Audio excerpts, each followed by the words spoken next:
In this day in 1985, Indiana basketball coach Bobby Knight throws a chair during a game. Jacob, do you believe that any of these coaches today have the same love for the game that Bobby Knight had when he threw a chair in a court out of anger? Absolutely not. I thought before this podcast that this was the only acceptable today in sports, and I'm glad that you nailed it Right because on the money there. I love me some Bobby Knight. Our dad loves him some Bobby Knight. You know, he's got that picture of him and Bobby Knight framed in his office. I think that's his most prized possession. For sure it is for him, but what an amazing thing to look back on today. Goat, goat moment in basketball history. Oh, easily top 3 all time. But welcome, boys and girls, to the Lone Brother Podcast. Where today we will be talking about some college football, talk about the NBA with the All-Star game that happened this weekend, and also the ESPN dropping their top 75 all-time list. We got some college basketball with a couple fights breaking out this past last week since we talked. But to start our show today, we go and talk about college football with them coming out saying that there'll be no playoff expansion up until at least 2026 season. So we will not get a playoff expansion that we are all hoping for till at least 2026. Hopefully the committee gets it all figured together, or whoever the people that will choose this or decide this, that they come together and hopefully on the 2026 season that something gets put in, but no playoff expansion. Jacob, what do you think about that? I gotta say, I'm not even remotely surprised. I kind of figured they'd wait until the current contracts were up before they decided to do any expansions. I think it's a shame. We all agree that it needs to get expanded, but I just kind of think that they don't know how to work it out with the current TV contracts in place. So I guess they're just pushing it back for at least 4 more seasons. Yeah, like I said, it's a little upsetting in my head. I'm not surprised either. I honestly, they could have came out and said no playoff expansion until 2030 or something like that. And I wouldn't have been surprised. I'd be surprised if this format stays for a while. I hope that once they can, and TV schedules and people whatnot, once that gets figured out, that we can expand the playoffs and move away and get some more competition that I think we need. I agree. I But agree with that, but I mean, we've talked about this at length, so I think everyone knows how we feel about it. But it's just disappointing to see that they're not going to expand it earlier. Just kind of stinks. I mean, the 14 format isn't as enjoyable as it could be. yeah, I agree.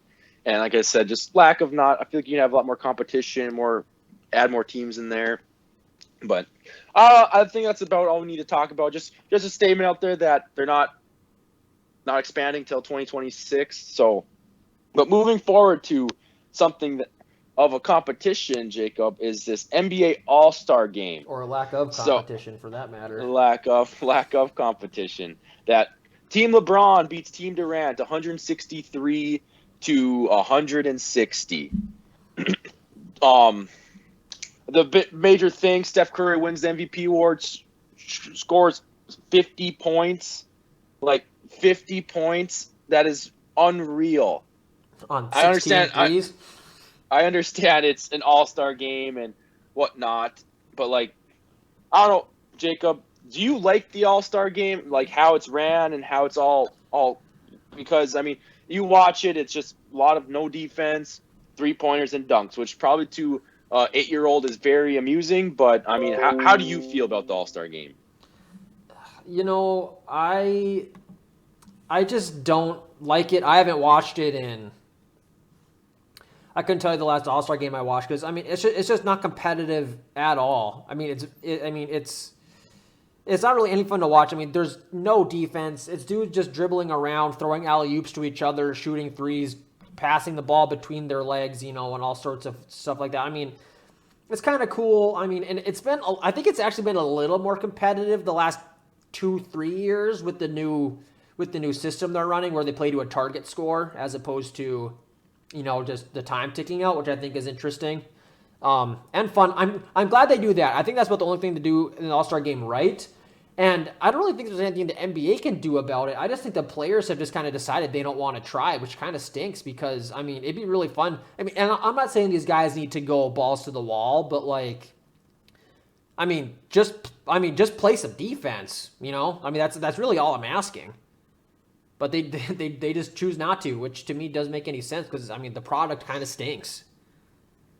Yeah, I agree. I mean, it just it's terrible. I don't enjoy watching it. Like I've tuned in here and there throughout the years and stuff like that. I didn't watch this year. I'm not that interested. I like the changing for. The one thing I did love is that when they got away from East and West. Now it's like the two top players that get voted highest, and then they do like a draft. I like that too. I love that. That's a good I system. love that because I mean, you get players that like you have all those years with the East and West that people just play with the same people every single year, year after year after year. Like this way, like it's a draft. I know LeBron's been the team captain, or like he's won it every single year so far. I mean, we had Durant this year. Last year, I think we had Giannis.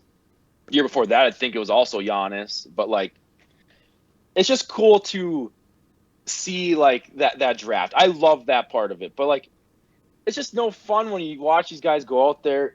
They don't play defense. Like literally, they're just walking back and forth. Like, and like, yeah, that's the thing. Steph Curry hit 53s, which is ridiculous. But then also again, you think about defense and stuff like that in the All-Star game, and he's Steph Curry. If he just takes a bunch of open shots and three, I know I watched some clips of like people actually trying to guard him, but granted, they're probably not necessarily honestly trying to guard him. Like he pump fakes, they try to swat because it's an All-Star game. They're gonna go up and try to just send a guy. So like I find that 50 points ridiculous and impressive, but like it's an All-Star game too. So I mean, how hard was that for him actually? Well, exactly. I mean, I just don't. I said I don't know what the NBA can do because I mean, the NBA can't make them. I mean, they might be able to incentivize them. I mean, like I don't.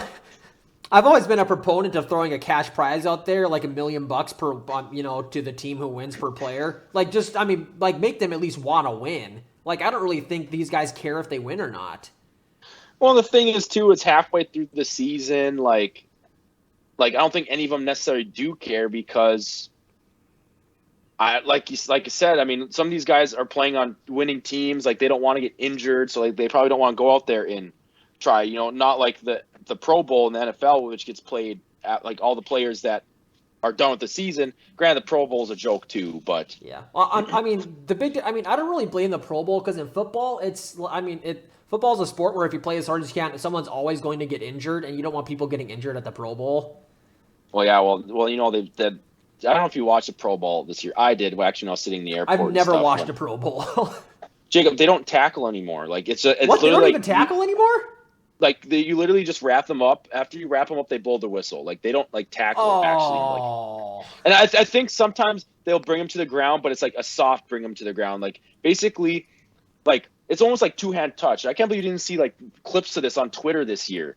Like it was nuts this year. Like That's literally, it's like awful. Don't even play the game at that, or just embrace it and play flag. Like no, that's what I'm saying. Like I can't believe that you didn't see it. I mean, back in the day when he had Sean Taylor out there laying out the punter or whatnot, like it's just that. I mean, that's the Pro Bowl too. Like I said, they don't even tackle. So honestly, I think the biggest draw for the Pro Bowl for the last 20 years has just been like the skills competition in the week leading up, where the quarterbacks do the stuff. And like I don't know if they do it anymore, but I mean like they used to do like a coughing corner punting competition. Like I mean that's all the fun stuff, and those guys just get together and have a good time. Like I said, like I'm not expecting them to go out there and lay each other out and make big hits. What to say? I mean, like I think it's kind of impossible to have an entertaining Pro Bowl without risking dudes getting injured in a game in a Pro Bowl. Yeah. No, I agree. But I mean, that's why like the MLB All-Star Game is actually good because those pitchers are still gassing 99. Mm-hmm. Like I don't think everyone's trying as hard as they can, but like baseball is kind of a sport where you can't really just take it easy because like the pitchers don't want to get dingers hit off of them, so they're still going to bring their best stuff. So like I don't know. I think honestly, in my opinion, and this is what I think the NFL does. Brand the NFL already has this part where I think I almost think like you don't even call like you can say these guys are the all-stars and you can do I think have a weekend where you bring everybody in. Honestly, at this point in the NBA, I think just get rid of the game. Literally just do the same thing. You have the dunk contest, 3-point contest, like almost like the Pro Bowl. Like they do all those fun activities that the guys come together and this and that. And I think like just how the Pro Bowl should be. I don't think that Pro Bowl game should happen. And I've said this for years. I know other people say it on social media too, but like literally that game, that day for the Pro Bowl should literally be not the Pro Bowl players. It should be the worst two teams in the league playing for the first pick in the NFL draft. I like that idea. And honestly, I'd go beyond that. I think it should be like you should have the four lowest teams play each other in like a mini tournament. There so should like there should be a concurrent draft seeding playoff going along with the Super Bowl playoffs. So we just get endless football. Because like my thing is too is like a lot of these teams they won't come out and say they tank, but a lot of these teams tank for picks and that. I mean, you can still tank to get in the bottom four, but at least that way you might take tanking out a little bit. So, but that's how I think almost the NBA should do it too. Is just name the all-stars, and then I'm not a huge fan of the lottery either. I think NBA, especially when injury is not as much of an issue, they should do something like that too. Take the bottom 8 teams in the NBA and just run a tournament. Run the tournament throughout. I mean, maybe you have all-stars in the bottom 8, but run a tournament throughout the All-Star week. Like have the bottom 8 teams play a tournament for the number 1 pick. Then winner gets. And actually have them play a tournament. So, like, if you lose your first round, you go, whatever. You can take 8th in this tournament, which means you have the 8th pick. The I know NBA that has actually talked about replacing All-Star Weekend with like a mid-season tournament, kind of like they do in Europe in the soccer leagues, where there's kind of like a mid-season champion. They play you play like an 8-team tournament. Like so you don't play series. You just it's kind of a thing, and they'd offer incentives to the players for winning and stuff like that. The NBA's talked about it, but the players don't want to do it because they don't want to add a tournament to the middle of the season. Like that's something I'd support. Maybe not like the bottom 8, but I mean like to do some sort of mid-season, tournament just to keep things interesting. Do it around like Christmas time, maybe. Something like that, just because the All-Star game just stinks. I mean, like I think they should still maybe vote for All-Star so you can say that you were an All-Star, but like the All-Star game it's just a bad product at this point. Like it's no fun to watch. Like I said, the only thing I'll say about the All-Star game, it'd be fun to go to. I think to watch, no, but to actually go to. I'm not saying fun like to actually be in the same watch, but see all those players in one arena, like all the celebrities that are there too. I think that'd be cool to see 100%. But like. When you are at home on TV, I think it's just terrible. I feel like if you're not there, it's like just not worth it. But yeah, in my opinion, I think I'm sticking to my guns where I think they should run a turn like the All-Star thing instead of like your mid-season tournament that you have is literally my way of a tournament of what am I trying to say? Let's let the bottom teams fight for the first pick in the draft. Well, the problem with that is that's the middle of the season, and that might not reflect the end of the season rankings.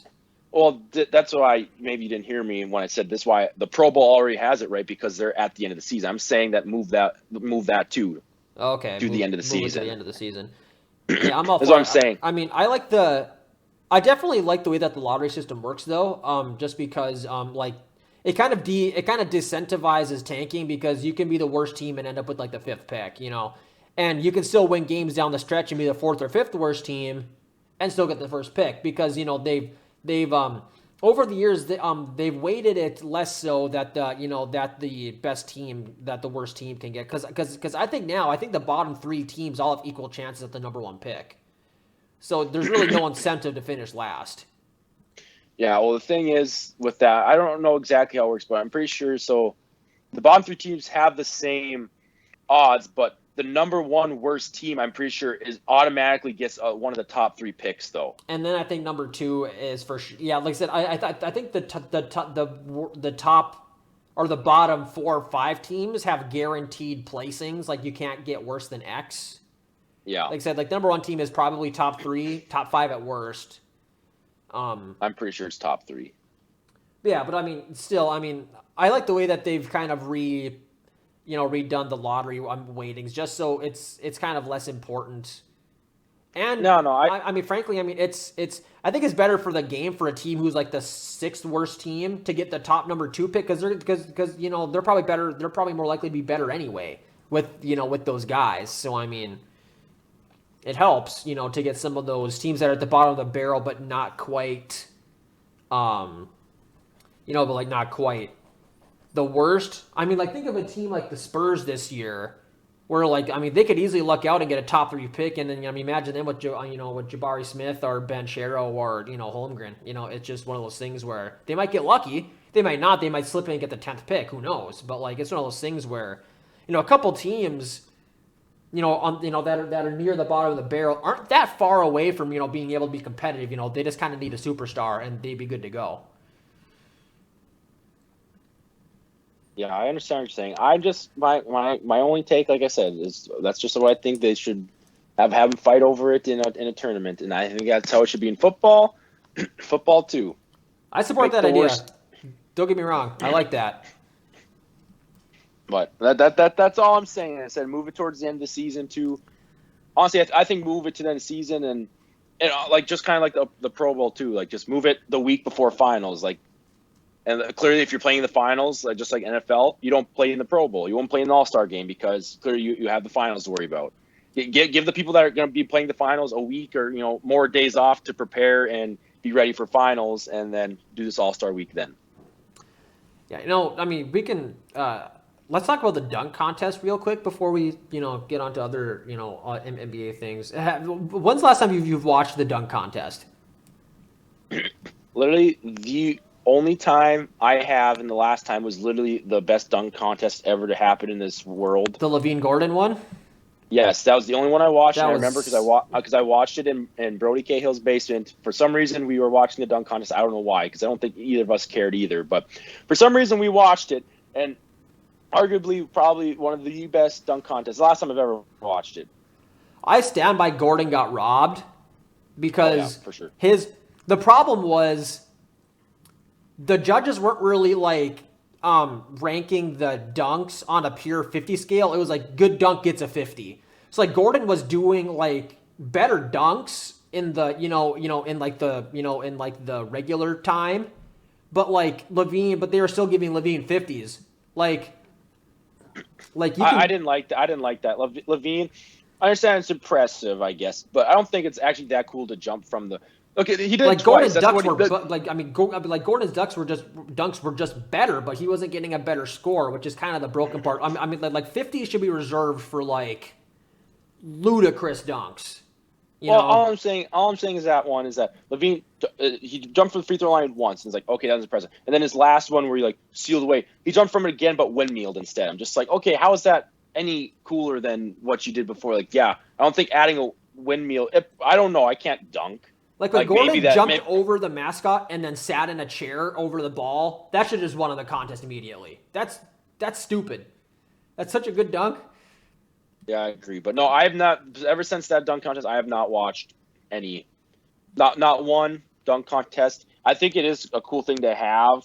I don't know, I've seen a lot of backlash this year about the dunk contest. Apparently it was terrible. I didn't watch it, but the problem is they're not getting the stars to do it. Back in the day, Michael Jordan was doing the dunk contest, and Dominique Wilkins was doing the dunk contest. And even in 2000, Vince Carter probably had the best dunk contest ever. Singular performance.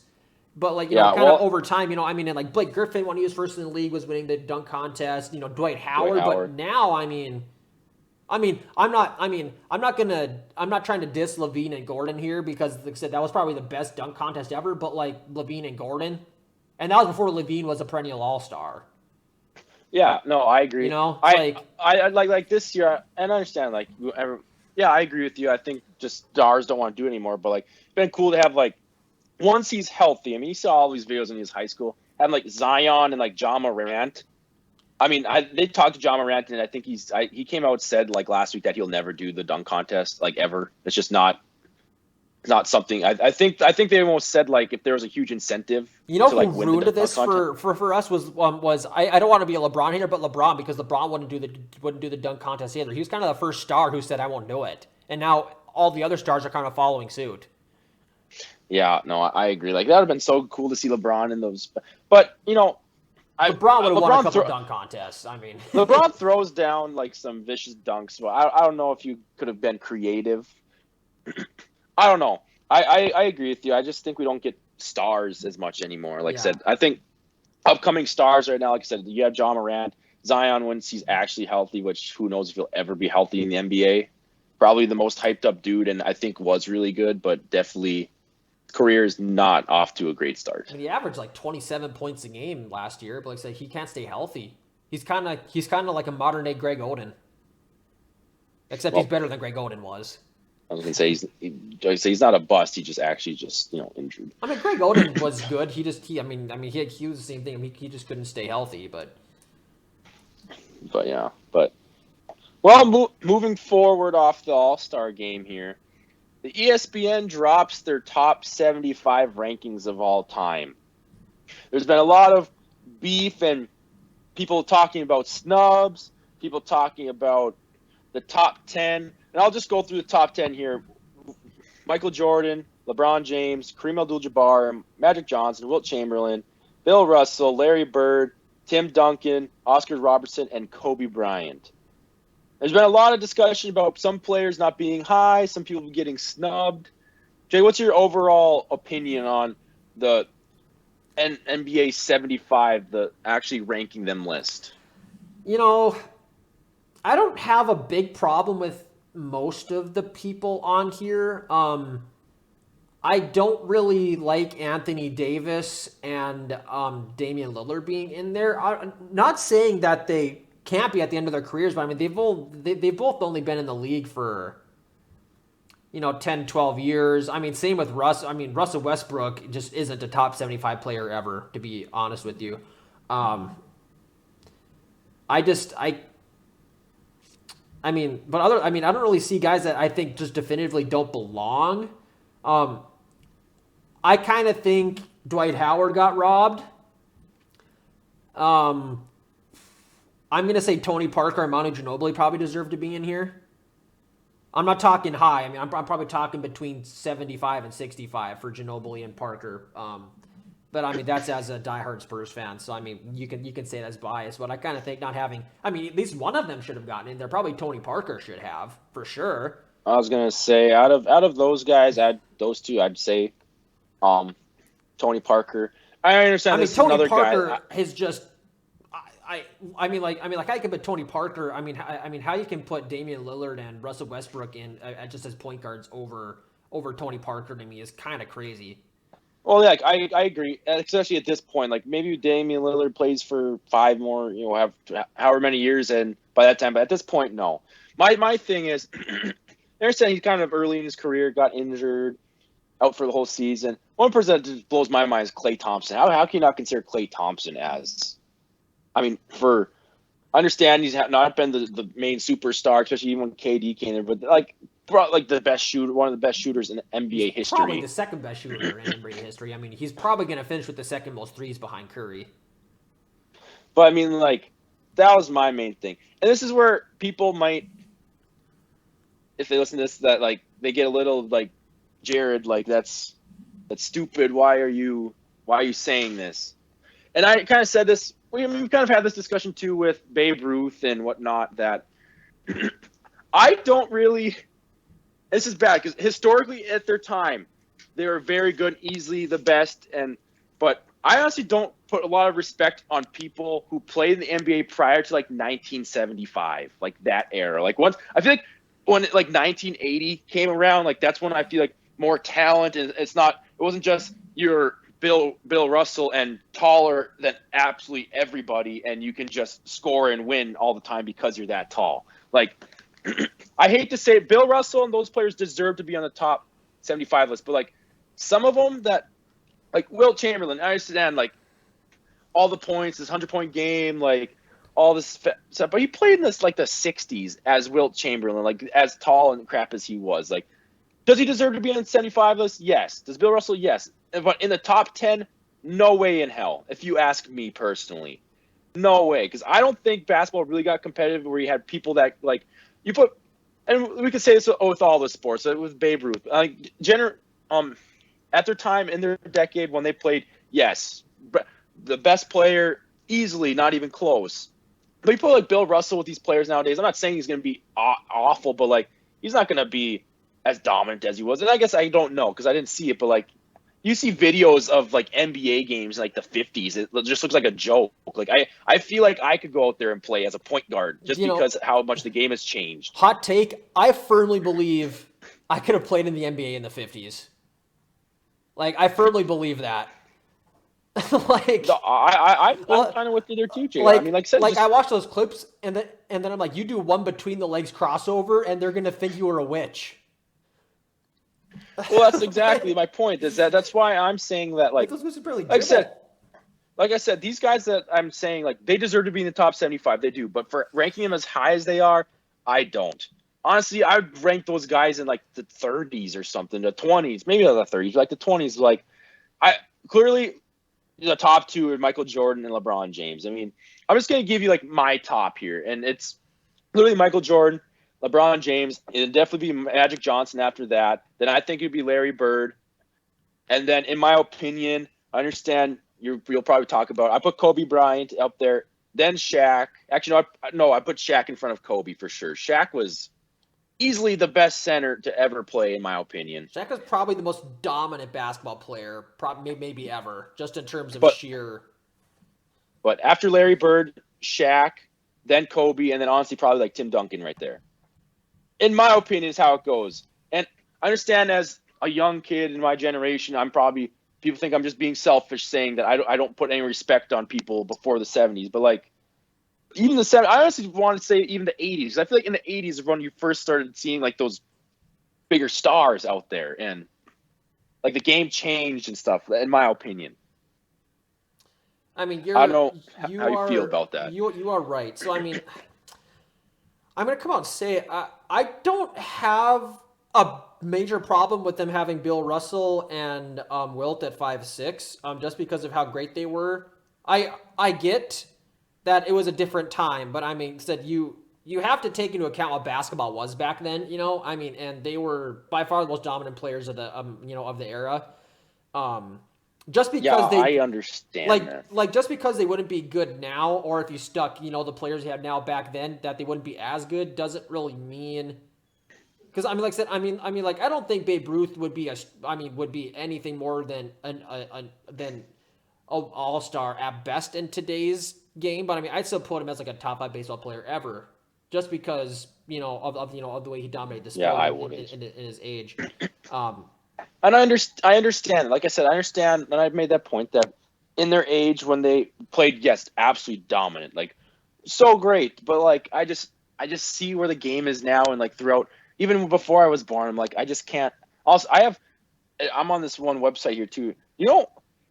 Bill Russell, like career average, he only averaged 15 points a game, but averaged 23 rebounds a game. Yeah, I'm on the ESPN site. Yeah, they have all these guys' stats. Yeah, he's at 22.5 boards a game, 15.1 points a game.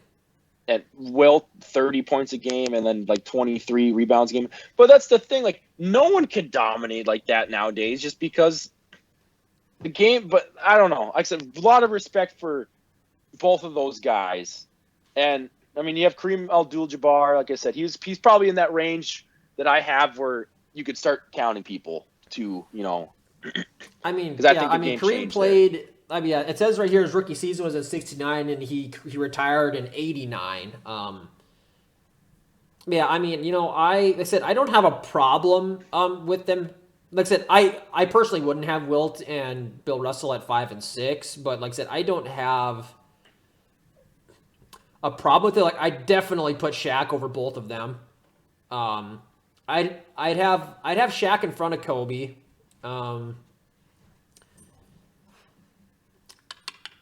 Like Kobe's definitely top 10. So is Shaq. I'd probably move Oscar Robertson outside of the top 10. They have him at number 9. Here's some beef I have that Allen Iverson is 31. That I have a problem with Melo being 69 too. That's ludicrous. Like they have some of these players in front of him, like AI? Dude, Like, they have Giannis at 18 all time. That's insane. like I love this That guy is here. patently insane. Like I love this. I love this guy Dirk. Dirk's number 17, but like in my head, am I putting AI ahead of Dirk? Love Dirk, one of the best. But like, I feel like just like I feel The like I problem with can AI jump was his around. career was too short. That's Well, where yeah, that's where he's getting discounted. yeah, and I agree, and I think like some of these players will. But yeah, I don't know. There's just a lot of people here that like I'm like, well, how are they this far You know, back? Well, yeah, no, you Giannis at know. number 18 after 10 seasons, averaging 21 points a game and 9 boards is just insane to me. That's Well, crazy. like, well, exactly. You're gonna put him I over Jerry West? KG, you're saying that right? They have KG at 21 and Giannis at 18. You're telling me you take Giannis over KG at this point? KG put together 20 solid NBA seasons, one of the best defensive big men ever. You're going to put Giannis, who's played 10. I get Giannis has won 2 MVPs, 2 Defensive Players of the Year. That's fine. I'm not saying that in 5 years, Giannis, I wouldn't put Giannis in front of KG. But, like, right now, if their careers ended right now, if you put Giannis in front of KG, I mean, in front of Charles Barkley? like Jacob. That's the thing. Barkley even has better career stats. This Like, is this what is this guy. crazy. This is what they're saying right now, and this is kind of my mental thing. Is what I think of. Like, I don't want to give a lot of respect to the people that played before. A lot of people see Giannis right now, and there's like he's absolutely dominant. Like he's dominating the game, like unreal. I feel like a lot of these guys are saying that if I had to pick Giannis or KG, who would you pick? And a lot of them just say Giannis. So they're gonna put him, and that's. I don't agree with it either in that extent. I may be hypocritical of myself, but that's how I view when I say, "Oh, Bill Russell in this time and whatever." And then if I take Shaq, like who am I picking? I'm picking Shaq. I feel like that's what they did, like with these modern day players. Is like I feel like they just think Giannis is he's so dominant right now, and they look at that terrible decision. But you know who did make it on my list here, Jake? That I'm just very happy about. Go look at number 44 for me. Is that Bill Walton? Yes, sir. Get out. I mean, My boy. he's probably he's definitely top 75 player ever. I'll give you that. My boy, Bill Walton. But I do want to talk about. I mean, some of the names that I'm on a website here of like the teams that players that didn't make it. Like I said, you the some of them. But we got a lot of people have been talking about like Tracy McGrady that wasn't on there. You have Dwight Howard. Oh, T-Mac's not on here? T-Mac's not on there. Oh. Dwight Howard, Trace McGrady, Manu. This is just a list. This is not my list. It says Kyrie Irving, Pau Gasol, Paul George, Klay Thompson, Tony Parker, Alonzo Mourning, and Ben Wallace. Ben Wallace. That's a good one. Like, there's a lot of people on this that, like, I think, in my head, just like I said, I've seen them, and there's some people that, even, like, I don't know the Bill, like, Willis Reed, let me find some dude that's in this that played in, like, the 50s. Okay, I know Sam Jones just because I played with that man on the old NBA games where I played with the Celtics back in the day. How about Dolph Shays, who played from 48 to 64, averaged 18 points a game and 12 boards? See, like those guys. Like I know I didn't see them play, and whatnot. No one did. And, like, but like can I actually say that guy deserves to be on there more than Dwight Howard or like Tony Parker or those guys? Like, no, there's no freaking way that Vince Carter's not on there either. Which you could maybe argue, like Mutombo isn't on there. Oh, here's one, Jacob, that drove me crazy when I saw it. Yao Ming. I feel like Yao Ming, he's also plagued by a shorter career, though. Kind of like AI. Plagued by a shorter career, yes, but dude, I mean, he was pretty dominant in the years that he was playing, though. He was good. You can't tell me that Yao Ming's on a 75, especially over some of those other guys. Like that's just, and Yao Ming injury. That's also happening. You're that, tall and like short. I guess you can just look at it in the little area that he had. It was just not that long, but yeah, I don't know. There's just so many. I've seen a lot of people. Dave Dabouchery played from 62 to 74, so 12 seasons only, and he averaged 16 points a game and 11 rebounds. It says that when the NBA started, it's all defensive team. He was on first team 6 times for the first 6 years. One of the best defenders all time. Maybe. Well, the one thing that gets me, everyone's complaining about Kobe Bryant. And here's the thing, Kobe Bryant is a great player, and I'd probably get absolutely crapped on by everybody ever that when I say this. It's very sad that Kobe Bryant died. Like, I hated, like, I honestly, like, I didn't want to believe it when I saw it, honestly. But I feel like Kobe Bryant's death, just because he's dead and died at such a young age, people give him a lot more credit or think he's a lot better than a lot of these players are.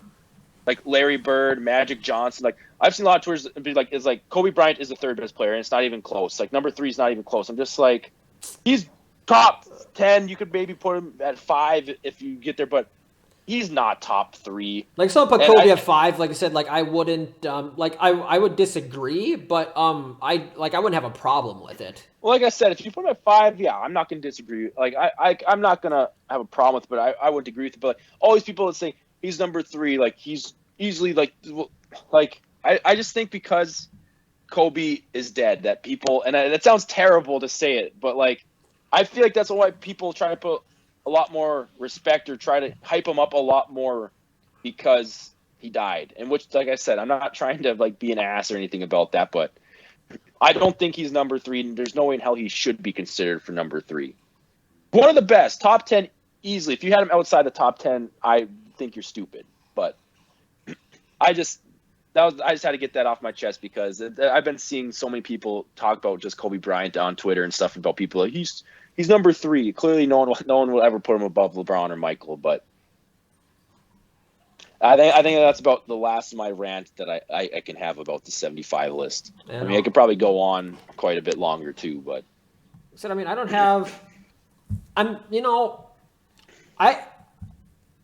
I go so back and forth on Kareem because, I mean, he's the all-time leading scorer. I mean, he probably has the most iconic shot in basketball history.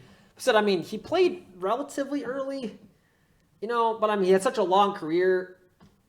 Like I said, I mean, it's like I don't have a problem with him at 3, but like I think like in my head he's probably around like number 6 maybe. Like in my head, like it goes like Michael Jordan, LeBron James.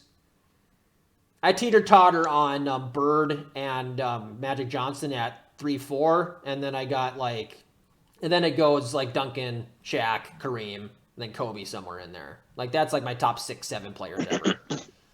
Yeah, I mean we have about the same thing for that. Well, here's my thing too. I will say this. Okay, and I will say this too, your whole having Giannis at 18. You have Karl Malone, one of the best scorers, is behind him as well. Like Karl Malone was a dude, and he's number 23. And I just saw Karl. Do they have Malone. Moses or Karl higher up on this? If they have Moses higher on the list, okay. Yeah, they have Moses and like Karl Malone back there. But like, I agree with you with your top. Or you could order however you want. I kind of go back and forth between Magic and Larry. Honestly, I want to say Larry, but I think that's just because I love that man too much. I'm very biased, so I think just trying to take the bias out, I just say Magic. Because here's the thing: if Magic's career didn't get cut off because of all his stuff that happened, I think he could be considered one of the best players. He probably, I mean, like I said, especially if he got his scoring up, he definitely could have been in contention for best player ever. But he said he retired at like 32 because of the HIV. Exactly. So I mean, I think he could easily. That's why I also think I put him above Larry because his career got cut off a little soon, and I think he easily could have been considered for one of the best players. But I mean, the thing is about that too is that Larry Bird only played like one more season than Magic, and actually Magic Johnson came back for one more season, like 1996. I see here. I guess I didn't really know that. So Magic and Larry actually played like the same career, but the part of it is that I just think if Magic played longer. Larry Bird was old is the thing when he started in the league. You got it right because I think Larry Bird was like 24, 25. So like he definitely could have had a few more seasons there, but he was just old. I mean, Larry Bird is. I love Larry Bird. Like I said, he's definitely like Magic. Larry Bird are definitely 3, 4. Like I'll always put Duncan at 5 out of respect for the big fundamental. Like I said, then it Like here, goes, Shaq, Kobe, Kareem. yeah, here's my thing too. Is I love our generation of basketball. It's kind of getting a little iffy. Honestly, if I feel like I would have actually really enjoyed watching the NBA back in like the '80s, like when Larry Bird and Magic Johnson, like Michael Jordan were like all playing, The like bad that boys. generation. Like I feel like the NBA actually would have been fun to watch back then. And if I could watch any period of basketball, it'd be that time, just so I could like watch, like I don't know. I fanboy over all these old players so much. I feel like literally when LeBron came in the league would be the point. Like I'd just want to stop. Like I'd want to start right where Larry Bird and Magic Johnson start, and then you get to Michael Jordan, and then you get to Shaq and Kobe, and then LeBron comes in. Then I want to be like, all right, I'm done. I wish I could have Actually, watched Michael Jordan play. Like, actually played, not like just watching clips. Like, I I wish I could have actually, turned on a TV and, like, watched Michael Jordan live. yeah, that would be pretty good. I'm not gonna lie to you. The time that I think I stopped enjoying watching the NBA is literally probably the last time when the Spurs won. When they beat the Heat, I feel like after that year, like LeBron, then all of a sudden all these super teams like were happening. Like literally the last time the Spurs won the NBA championship, I feel is the last time I truly was like, be like, oh yeah, NBA, like let's see what's going on. Like I'd watch, I wouldn't mind watching games, like watching the playoffs. I feel like after that, I just kind of fell off the block because I just think all these super teams started forming and all this and that, and I just was not a fan. Well, I mean, that was also kind of the fun thing about back then was Michael Jordan always played for the Bulls. Karl Malone and John Stockton always played for the Jazz. Clyde Drexler was always on the Blazers. Larry Bird didn't That leave the Celtics. Magic Johnson didn't leave Magic the Lakers. didn't leave the Lakers. Like these, I mean, these teams had players who you knew when you drafted them were going to stay for 15 to 20 years. Whereas now, I mean, like normally, like I said, like normally a guy like Tim Duncan gets drafted, Michael Jordan, Kobe, like LeBron. You kind of expect them to stick around, but LeBron got impatient. No, I don't want to say impatient because the Cavaliers just weren't helping him, but like he just left. Which said like back in, I mean, Shaq might have kind of started the trend a little bit because he hopscotched a lot. He went from the Magic to the Lakers to the Heat. Played for the Cavs, played for the Celtics. I mean, he played for everyone. Yeah, So I mean, and he might have started that a little bit. yeah, he might have. And you talked about it last show, I believe. I mean, that's why you have a lot of respect for people like Giannis. Or maybe you're talking to me like Giannis and Lillard that they stay at these small market teams. And It's granted, important for basketball. Giannis came out like a while back, like probably like 4 months ago, and came out and said that he won his championship for the Bucks. So after his contract gets up, he will definitely consider going somewhere else. Not saying he will, but he put it out there that he's going to be open to free agency once his contract is done with Milwaukee. But yeah, no, you just don't see that anymore. People hop around. I mean, there's probably a handful of players that get traded too. And I mean, look at Harden right now. I mean, he's played for 3 different teams in the past 2 years. Yeah, And that's another guy who some people have kind of pointed out as maybe not being ranked like high enough in the rankings. I think they had him somewhere in the 40s, maybe. honestly, that's my thing too. Is like I don't have a lot of respect for Kyrie, but like if you're putting Harden in the top 75, how don't you put Kyrie in the top 75? I think But I think the last thing to say about top 75 is I love Chris Paul, probably my favorite point guard ever, even in front of like Tony Parker. Him being number 29, I think, is a little low, but he should be like low as he should be like 15, or are you saying yeah, he's like low as and he should be ranked higher. I think. okay? I think Fair enough. I mean like when you think of like what a point guard like is like if you don't think of Chris Paul, I mean. Like Chris Paul is just the like I said, he's a point guard. I mean, like he's one of the better passers ever. I mean, he's a great. I mean, you could say he's kind of a dick, and I mean, he kind of seems like he might be a bit of a dick, but like he's a great leader. I mean, everywhere he goes gets better. I was gonna say every team he goes to gets better. Every single one of them. Like he's never played on a bad team because just having Chris Paul makes your team good. Like I love Chris Paul. I love Chris Paul. The day he retires is going to be probably one of the Saturdays in my basketball life behind the day Tim Duncan left. I just love Chris Yeah, Paul. and I think he's great for basketball too. yeah, and they'll be pretty soon here, I would imagine. I think But he's got 2-3 years left. yeah, I have nothing else to add to 75. I'm sure we could sit here and just pick on random stuff in this, but Yeah, let's get some college basketball in before we get out of here. We'll try to make it quick because you've been on for 45 minutes already. I guess. kick us off, Jacob. Okay, the first thing I want to talk about is this IUPUI team. And for those who don't know, I'll give you a short breakdown. So IUPUI has been playing this year with only 6 guys. They started the season with 12. They had 5 go down for season-ending injuries, and 1 guy left for the transfer portal. They're kind of famous, in the college basketball world for holding open tryouts back in January because they were so short on players. And up until last week, they had only won 2 games this year versus non-Division I opponents. One of them was Division III, and the other one played in the United States College Athletic Association. It was some weird thing where it's not even NCAA, associated, not even NAIA like Mayville State or Valley City. They finally got their first win of the season last week. I just wanted to point that out, just have a fun little story for everyone at the end of the episode here. The IUPUI team, Indiana University, Purdue University at Indianapolis, the most whack college name ever, having probably one of the worst college basketball seasons ever, but they got it done. There are 6 guys played. They played 5 guards and one forward. So when they're in the 13 minutes that their forward was on the bench, their tallest guy was 6'5". And they're running 2 white dudes under 6 feet.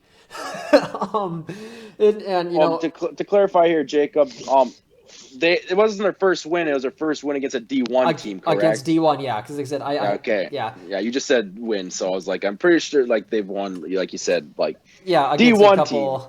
Against a couple teams that aren't even in the division, and they had 1 guy foul out and 1 guy with 4 fouls, so they were real close to having to play with 4 guys, but they got the win. Good for IUPUI. I think they're the Panthers. We'll just call them the Panthers. All hail the Panthers. Got anything to say about that? No, I've honestly, I've seen the stuff on Twitter about this. I know you love this thing. It's great. Honestly, never thought. I just was never I thought it was hilarious that they put out tryouts and come play for our team, literal flyers. They're putting flyers out saying email the coach if you want to try out. It's hilarious. Literally after that, I didn't really care too much. Yeah, very impressive that after doing that they got a D1 win. Granted, the D1 win was against a very bad team too. So, but it's still very impressive. I just don't think I was as into the story as you were. I just love it. I thought it was a great story, but on to a couple of. Big fights that happened last week. 2 fights happened. We had, during the handshakes, we had the NDSU versus Oral Roberts thing and then Michigan versus Wisconsin. What do you kind of think of, this recent development of fights just breaking out during handshakes? I love it. I don't know. I Let's call it hockey. Let's fight. When I pull it out on social media, see these guys fighting, especially NDSU one. That one was just that's our home state. So I saw it. I don't know how that necessarily escalated for the NDSU one, but man, as a coach, my first thing is, as a coach, how do you go into the locker room and what do you say to your players after that? Especially Michigan, with Juwan Howard. He's the one that started it. What do you say? Was he even allowed to go talk to his players after that, or did he just get booted out of the stadium? I'm assuming so because he did a presser afterwards. So, what do you say to these players? I don't know. I know we talked about before. The funny part is, like I said, there's a video of Juwan Howard, and the coach tries to touch him, and he says, "Don't touch me," because, all the coaches do. They'll give you a pat on the back, or they'll pull you aside to talk. And he says, "Don't touch me," and then Juwan Howard reaches out, grabs him, and then pulls him close, and, right in his face, yelling, "Don't touch me," as Juwan Howard has a handful of his shirt and pulled him close to him. I'm just and then it all escalated. It's kind of funny to see. I know you're a Michigan man too, and don't know, but gone for the season, which is 5 games, which I don't think it means anything, especially a Michigan season hasn't been as it was last year. Yeah, because they might make the tournament if they win some games down the stretch, but they need to have some success in the conference tournament. But both these fights broke out over essentially the same thing. Oral Roberts and Michigan in their respective games were down 15 plus points and pressed until the buzzer. In the NDSU game, NDSU got a steal at the end, and the guy put down a massive tomahawk dunk after the buzzer went off just to kind of rub it in Oral Roberts' face. And NDSU, they had guys on the floor pumping up the crowd and screaming and celebrating after a 15-point win. And so, and here's the thing: in both these situations, the coaches started it. In the NDSU Oral Roberts game, the two head coaches were kind of jawing at each other, and then the players kind of got involved. And the same thing with the Michigan game, where Michigan was pressed until the buzzer, but instead of the late dunk, Wisconsin took a timeout, which Howard didn't appreciate. So he said something to the head coach. Their head coach, did something. Juwan grabbed his shirt, and then a Wisconsin assistant coach came in, and it kind of looked like the Wisconsin assistant coach might have shoved one of Michigan's players, and then that's when Juwan slapped him in the face. I stand by, as the greatest high fiver of all time. He just wanted to get a high five at the end of the game and just happened to miss, and it all got blown out of proportion. Yeah. Both of it's just crazy how both of them sent in the same way. The coach is deciding to press late when it was kind of stupid to do so. The games are completely out of hand, and then how the coaches started it in both situations is, I think, crazy because in both these situations, the handshake line would have turned out fine if the coaches wouldn't have started jawing at each other. My thing is, I understand these coaches being pissed for that. If I was them, I'd be pissed for a team still pressing me until the very end of the game. And some coaches would be like, let's just play to the end of the horn or whatever. I'd still be pissed. I mean, if you're winning by that much, I understand, if you kept it on, but after a minute left or 30 seconds left in the game, take it off. Let the clock. I understand being the game's over. But it's a terrible look. It is an awful look on these coaches. I understand being pissed. I'm surprised. I don't know if Juwan Howard got I know he got suspended, but if he got fined or anything, he should. He got fined $40,000. Yeah, okay, that means anything to him. It's like finding LeBron $5K for flopping. It's what's the point? I just don't.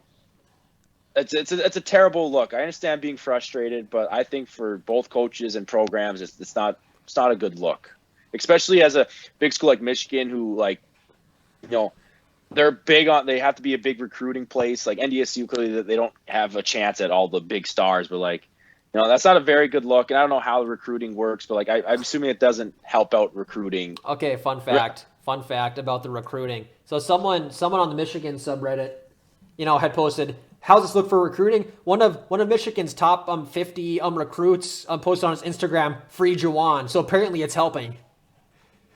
Yeah, that's one player. Here's the thing: is Michigan's the way Michigan is framing this is that he was sticking up for his players because, like I said, it kind of seemed like that the Wisconsin assistant kind of shoved one of the Michigan guys, and that's when he hit him. So Michigan's kind of framing this like Juwan's a player's coach who protects his guys, and it might actually help his image a little bit, which is kind of crazy. Well, that's what I'm saying. I understand some people look at that. I know that's how Michigan, of course, is going to make a playoff. Is that, and some recruits might look at this and be like, oh, he's just sticking up for the program, and it's awesome to see. But I don't. I think, maybe recruiting, but there's gonna be other ways that's gonna hurt Michigan down. It's not gonna. Yeah, for sure. I don't. I understand clearly. If I was Michigan too, I would 100% advertise that he's just protecting his players. He loves his program too much and his players. So he had to do that. No, he didn't have to. He didn't have to slap a dude. No.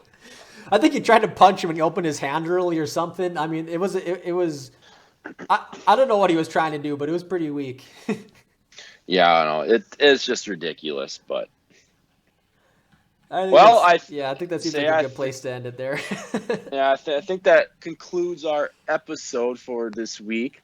Next week we'll be back on. I think we should be able to do 2 next week because I have nothing going.